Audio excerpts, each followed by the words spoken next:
Assalamualaikum, bismillah, alhamdulillah, Allahumma sholli ala Muhammad wasallim.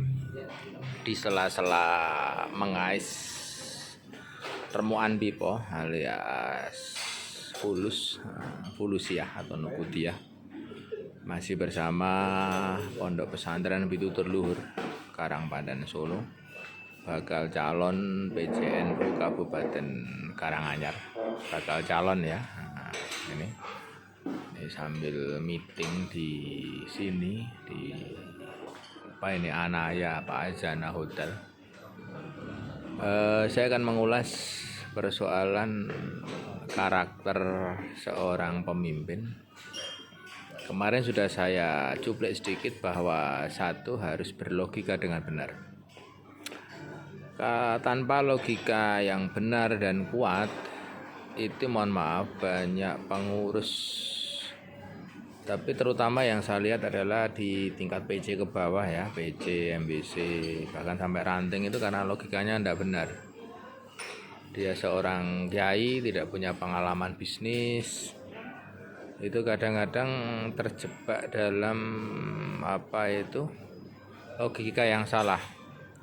Akhirnya misalnya terjerat dengan memburu harta karun, memburu samurai, keris dan lain sebagainya. Di situ mengeluarkan harta yang banyak tapi ujung-ujungnya bangkrut gitu. Ujung-ujungnya bangkrut.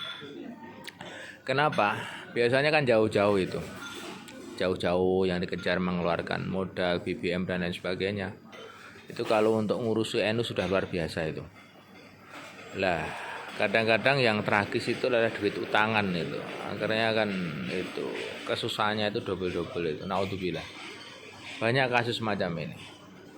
Kalau menurut Masyaikh Ringin Agung, di sana dikatakan bahwasanya kalau barang-barang semacam itu katanya kalau orang punya uang itu akan mejen. Kalau orang tidak punya uang, dia akan bekerja sesuai dengan sistem ilmu hikmah yang mereka kembangkan gitu. Jadi ya untuk sofas gitulah. Maka logika semacam ini harus dibangun dengan benar. Banyak pengurus MBC ranting di beberapa daerah itu terjebak dalam pola pikir semacam itu karena logikanya salah. Itu contoh saja ya. Contoh saja. Yang kedua adalah cara atau step by stepnya atau periodisasinya istilahnya itu teknisnya dan waktunya itu harus tepat momennya. Ini harus dipikirkan oleh seorang pemimpin di NU. Mengambil sebuah tindakan kalau momennya nggak tepat, suasananya nggak tepat dan lingkungannya tidak tepat, akan menjadi bumerang gitu. Ini tidak hanya melihat fenomena dan aturan, karena seorang pemimpin itu harus punya troubleshooting yang luar biasa itu. Kalau begini harus bagaimana? Contohnya Gus Dur. Ketika pasca pemilu 71 berarti ya itu kan partai NU kan dihabiskan itu. Maka Gus Dur berpikir harus kembali ke khitoh itu.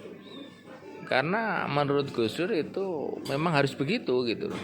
Zaman itu walaupun ditentang banyak kiai, beliau tetap melaju dengan pemikirannya. Terbukti NU menjadi besar dan menghantarkan Gus Dur menjadi seorang presiden gitu.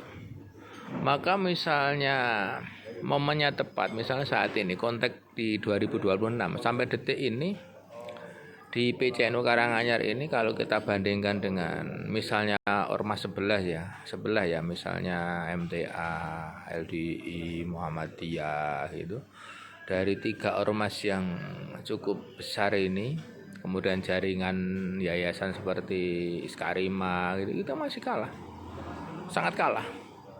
Kenapa? Ya satu, tidak membangun logika yang benar, nalar yang benar. Yang kedua, kita itu tidak membangun sistem atau cara periodisasi yang benar. Yang ketiga, kita harus yakin bahwa kekuatan itu luar biasa gitu. Jangan sampai kita itu menganggap kita tuh remeh. Kita harus percaya diri gitu, tapi nggak narsis ya, nggak overload gitu.